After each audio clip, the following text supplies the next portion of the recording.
తిని గురక పెట్టేవాడట. కానీ వీడు మోడర్న్ రాక్షసుడు కదా, తాగి గురక పెట్టేవాడు.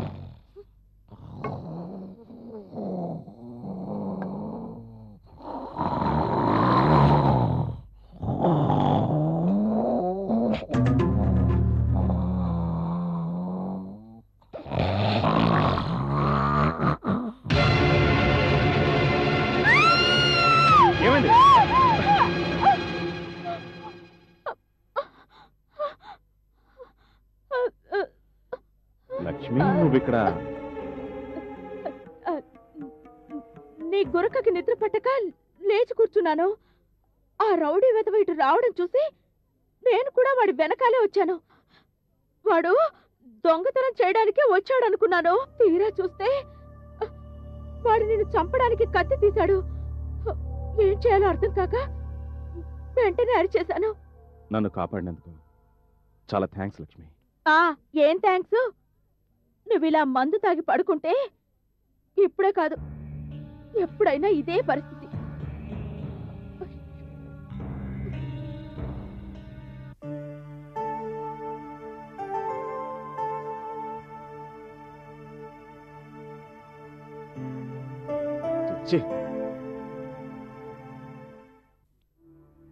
పీటర్ సార్, మీరు మమ్మల్ని వదిలి వెళ్ళిపోయినా మీ జ్ఞాపకాలు మాత్రం మా గుండెల్లో అలాగే ఉండిపోయాయి. మీరు నన్ను చాలా మోసం చేశారు.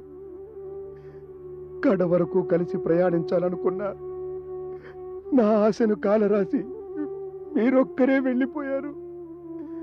కాదు, మీరు వెళ్ళిపోలేదు. ప్రాణం కంటే మిన్నగా భావించే మీ పరువు ప్రతిష్టల్ని మంట కలిపి ఆ రాజాగాడే నిలువునా మీ ప్రాణాలు తీశాడు. నాకు తెలుసు సార్, నాకు తెలుసు. ఆఖరి శ్వాస విడిచే వరకు కూడా మీ మనసు ఆ జాన్పాల్ గారికి జరిగిన అన్యాయం గురించే తప్పించి ఉంటుంది. ఎందుకంటే మీకు తెలిసింది మంచిని పెంచటమే. మీరు కోరుకునే ఆ మంచి మంచులా మీ కళ్ళ ముందే కరిగిపోయింది. మీ నిజాయితీపై ఊహించని కళంకం ఏర్పడింది. అందుకే మీకు నమ్మకమైన మనిషిగా, మిమ్మల్ని అపారంగా ప్రేమించి గౌరవించే మనిషిగా మీ మీద ప్రమాణం చేసి చెబుతున్నాను. అన్యాయంగా ఆక్రమించిన ఆ స్థలాన్ని ఆ రాజా నుండి దూరం చేసి జాన్ పాల్ గారికి అప్పగిస్తాను. మీ ఆత్మకు శాంతి చేకూరుస్తాను. మీరేమిటో, మీ నిజాయితీ ఏమిటో అందరికీ తెలిసేలా చేస్తాను. ఈ ప్రయత్నంలో ఒకవేళ నా ప్రాణం పోయినా అది నా అదృష్టంగానే భావిస్తాను. This is my promise.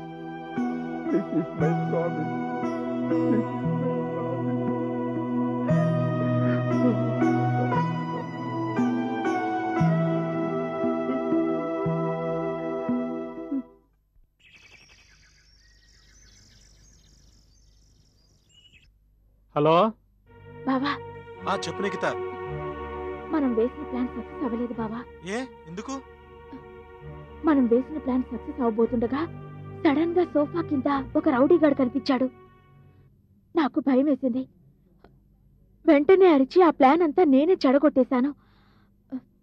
నాకు చాలా బాధగా ఉంది బావా. ఇందులో బాధపడేదే ఉంది నిఖిత. పోనీలే, ఈ ప్లాన్ కాకపోతే మరొక ప్లాను. ఏయ్, నువ్వేం ఫీల్ అవ్వకు. తర్వాత మాట్లాడుకుందాం, కానీ ముందు ఫోన్ పెట్టేయ్. ఎవరికైనా అనుమానం వస్తుంది. అలాగే బావా.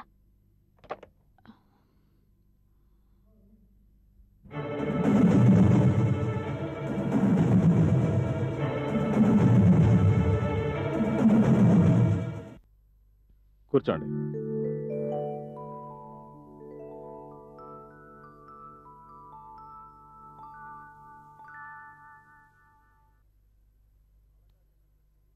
అలగా జనంతో చేరి కనీస సభ్యతా సంస్కారం కూడా మర్చిపోయావన్నమాట. పరాయి వాళ్ళ ఇంటికి వచ్చేటప్పుడు పిలుస్తూ రావాలనో లేదా తలుపు శబ్దం చేస్తూ రావాలన్న విషయం కూడా నీకు గుర్తులేదన్నమాట. అవునులే, సహవాస దోషం అలాంటిది. హలో, నీ అతి తెలివి మాటలు పక్కన పెట్టు. ప్రణీత్ వచ్చింది తన సొంత ఇంటికి. పరాయింటికి కాదు. ఇతను నీ కొడుకన్న విషయం గుర్తుంచుకో. నాకు కొడుకే లేడని ఆనాడే నీళ్ళు వదులుకున్నాను. అలాంటప్పుడు నా ఇల్లు వాడిల్లు ఎలా అవుతుంది? చూడు మిస్టర్ మహేంద్ర, అలారం ఆగిపోయినంత మాత్రాన కాలం ఆగిపోతుందనుకోవడం మూర్ఖత్వం. నీ మనస్సాక్షిని చంపుకుని నీకెవరూ లేరని పైకి ఎంత చెప్పుకున్నా రక్త సంబంధాన్ని తెంచుకోవడం అంత ఈజీ కాదు. రేపు నువ్వు మంచాన పడితే నిన్ను చూడవలసిన వాళ్ళు నీ కొడుకు, నీ కోడలు. నువ్వు చస్తే ఏడ్చేది, నీకు తలకొరువి పెట్టేది కూడా నీ కన్న కొడుకే. ఈ డబ్బు పదవి శాశ్వతం అనుకుని భ్రమపడకు. నా మాట విని వాళ్ళని చేరదీసుకో. ఏమిటయ్యా చేరదీసేది? నువ్వేమి నాకు వేదాంతం చెప్పనక్కర్లేదు. అడిగిందల్లా ఇచ్చి 25 ఏళ్లు ప్రేమగా పెంచిన కన్న తండ్రిని గుండెల మీద తన్ని వెళ్ళిపోయిన ఈ నీచుణ్ణి తిరిగి చేరదీయడం అన్న ప్రసక్తే లేదు. నాకెవరు శ్రీరంగ నీతులు చెప్పనక్కర్లేదు. అంతేనంటావు? అయితే నీతులు మానేసి చేతలే చూపిస్తా. ఏయ్, ఏమిటిది? నువ్వు ఇలా కత్తులు కటార్లు చూపిస్తే మేమన్నా భయపడతాం అనుకున్నావా? ఆహా, నీ మేకపోతు గాంభీర్యం నా దగ్గర చెల్లదు మిస్టర్ మహేంద్ర. నువ్వు మర్యాదగా నేను చెప్పింది వింటే బతికిపోతావు. లేదంటే నిన్ను ఈ క్షణంలో చంపినా కూడా నిన్ను సేవ్ చేసేవాళ్ళు కానీ సాక్ష్యం చెప్పేవాళ్ళు కానీ ఎవ్వరూ లేరు. అంటే నన్నేం చేయమంటావు? నీకు సంబంధించిన యావదాస్తికి వారసులు ప్రణీత్, అతని భార్య శ్రావణి అని డాక్యుమెంట్స్ తయారు చేశాం. అందుకు నువ్వు అంగీకరిస్తున్నట్టుగా ఈ పేపర్స్ మీద మర్యాదగా సంతకం చేయి. నో, నేను పెట్టను. పెట్టి తీరాలి. పెట్టనన్నానుగా.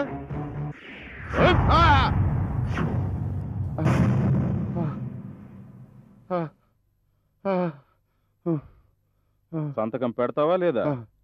పెడతాను, పెడతాను.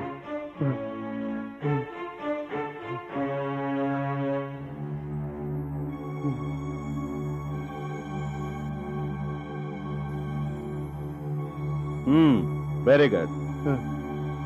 ఇక మీదటి ఈ ఆస్తంతా వీళ్ళది. ఈ రోజు నుంచి వీళ్ళు ఈ ఇంట్లోనే ఉంటారు. వెర్రి వేషాలు వేసావో?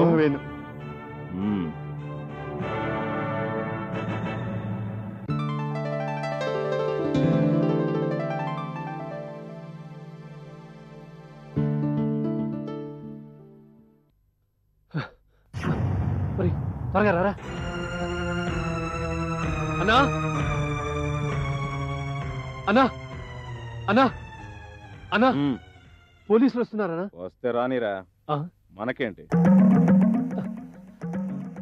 అది కాదన్నా, పోలీసులు మన ఇంటికి వస్తున్నారు. ఆ ప్రణీత వాళ్ళ నాన్న మహేంద్ర మన మీద పోలీస్ కంప్లైంట్ ఇచ్చాడన్నా. ఏడ్చాడులే, వాడు మనల్ని ఏం చేస్తాడు?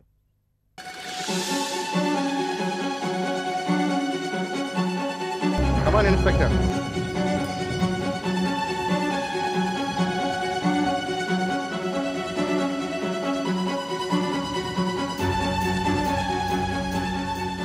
రాజా, రండి ఇన్స్పెక్టర్ గారు, రండి. Oh, what a surprise! The great industrialist Mahendra గారిని కూడా వెంట తీసుకొచ్చారే. Very good. మేము వచ్చింది నేను సర్ప్రైజ్ చేయడానికో లేదా సంధి కుదర్చడానికో కాదు. మరి దేనికో? నిన్ను అరెస్ట్ చేయడానికి. అరెస్ట్ చేయడానికా? అంత నేరం నేనేం చేశాను? ఏం చేసావా? ఎంత అమాయకమైన ప్రశ్న. ప్రతిరోజు నువ్వు చేసేవన్నీ నేరాలేనని మాకు తెలియదు అనుకుంటున్నావా? ఇన్నాళ్ల నుండి నువ్వు ఎవరిని తన్నినా, ఎవరితో గొడవ పడినా సరైన సాక్ష్యం లేక నిన్ను అరెస్ట్ చేయలేకపోయాం. బట్ ఈ రోజు అవకాశం దొరికింది. నువ్వు ఈ మహేంద్ర గారిని హత్య చేయడానికి ప్రయత్నించావని నీ మీద కంప్లైంట్ ఇచ్చారు. వీడిచ్చిన కంప్లైంట్ ఆధారంగా చేసుకుని నన్ను అరెస్ట్ చేయడానికి వచ్చారా? రౌడీ రాజకీయాన్ని ప్రోత్సహించే లోఫర్ వీడు. నిజాయితీ గల పోలీస్ వ్యవస్థను అవినీతి ఆశ్రమంగా మార్చాలని ప్రయత్నించే చీటర్స్ కోటాలో బాటా ఉన్నవాడు వీడు. ఆఖరికి ఆస్తి అంతస్తుల వ్యామోహంతో కన్నబిడ్డ సుఖాన్ని కాదన్న కసాయివాడు వీడు. అలాంటి ఈడియట్ గాడి కంప్లైంట్తో నన్ను అరెస్ట్ చేస్తారా? అవునులే, ఎవరి వీపు వాడు కనిపించదు గనక ఎదుటివారి గురించి ఎన్నైనా చెప్తారు. అయినా మేము వచ్చింది మహేంద్ర గారి గురించి వినటానికి కాదు. మా టైం వేస్ట్ చేయకుండా నువ్వు వస్తావా, లాక్కెళ్ళమంటావా? ఆగండి బాబు, తొందరపడకండి. నా బిడ్డ సమస్యలు ఎదుర్కొని పరిష్కరిస్తాడే తప్ప ఎవరికి ఎటువంటి హాని చేయడు. ఇదిగో ఈయన కావాలనే నా బిడ్డ నిరికిస్తున్నాడు. చూడండి అమ్మా, మీ కొడుకు చేసే పని మీ దృష్టిలో మంచిదే కావచ్చు, కానీ చట్టాన్ని చేతిలో తీసుకోవడం నేరం క్రిందే లెక్క. అది కాదు బాబు. చూడమ్మా, మా డ్యూటీ మమ్మల్ని చేసుకునివ్వండి. మిగతా విషయాలు కోర్టు తెలుస్తుంది. కమాన్. ఏంటమ్మా ఇది? ఎందుకు ఏడుస్తున్నావు? వీళ్ళు నన్నేం చేయలేరు. నువ్వు ధైర్యంగా ఉండు. ఇన్స్పెక్టర్, పదండి. బాబు రాజా, మన రాజాకేమవుతుంది, మీరేం కంగారు పడకండి. ఎందుకు చేయలేరురా? అటెంప్ట్ మర్డర్ కింద కనీసం ఓ 10 ఏళ్లైనా శిక్ష పడేలా చేసి కేసు ఎంత బలంగా ఉండేలా చేస్తాను చూడు. మన రాజాకేమవుతుంది, మీరేం కంగారు పడకండి. ఎందుకు చేయలేరురా? అటెంప్ట్ మర్డర్ కింద కనీసం ఓ 10 ఏళ్లైనా శిక్ష పడేలా చేసి కేసు ఎంత బలంగా ఉండేలా చేస్తాను చూడు.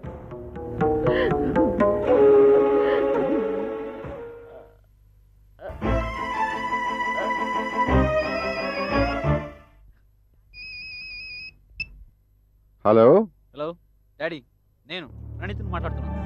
నేను ఎంత చెప్పినా మీరు వినకుండా ఆ రాజా మీద కంప్లైంట్ ఇచ్చారంటే దాని అర్థం ఏంటి? నేను మీకు అక్కర్లేదనేగా.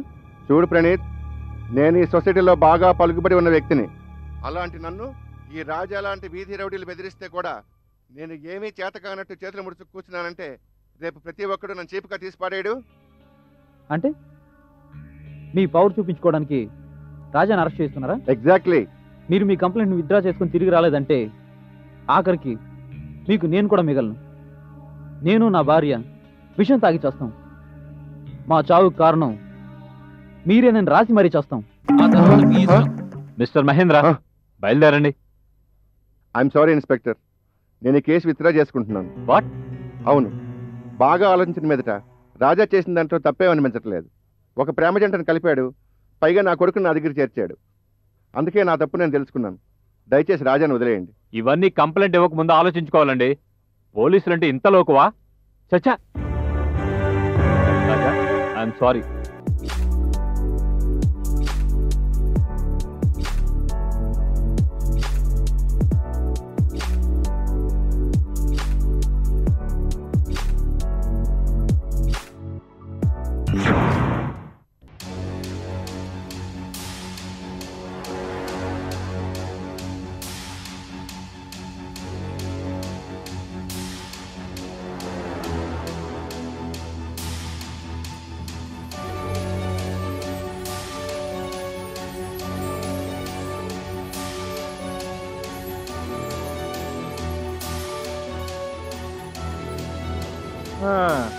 నీకెలా ఉందో తెలియదు కానీ గంట నుంచి నువ్వు ఆ మెట్ల మీద అటు ఇటు తిరుగుతుంటే నా కాళ్ళను పెడుతున్నాయి. మానసికంగా నేను అనుభవిస్తున్న బాధ ముందు ఈ కాళ్ళ నొప్పులు, వేళ్ల నొప్పులు లెక్కలోకి రావు బావా. అంటే నీ బాధంతా ఆ రాజాని ఏం చేయలేకపోయావనేగా? అవును, వాణ్ణి ఏ రౌడీలు ఏం చేయలేరు. పోలీసులు కూడా అరెస్ట్ చేయలేకపోతున్నారు. వాడలా గరానాగా తిరగడం చూస్తుంటే నా కొళ్ళు మండిపోతుంది. నీకిత ఎందుకలా కోపంతో నీ మనసు నువ్వే పాడు చేసుకుంటావు? ఆ రౌడీ ఫెలోతో మనకెందుకు కానీ పండుదలే. అదిగో, ఎన్నిసార్లు చెప్పాను అలాంటి మాటలు మాట్లాడొద్దని. చెప్తే వినవు కదా. సరే, నీ ఇష్టం. కానీ ఒక్కటి, వాడి మీద పగ అంటూ టైం వేస్ట్ మాత్రం చేయకు. నేను అదే ఆలోచిస్తున్నాను, వాణ్ణెంత త్వరగా ఎలా దెబ్బ కొట్టాలా అని.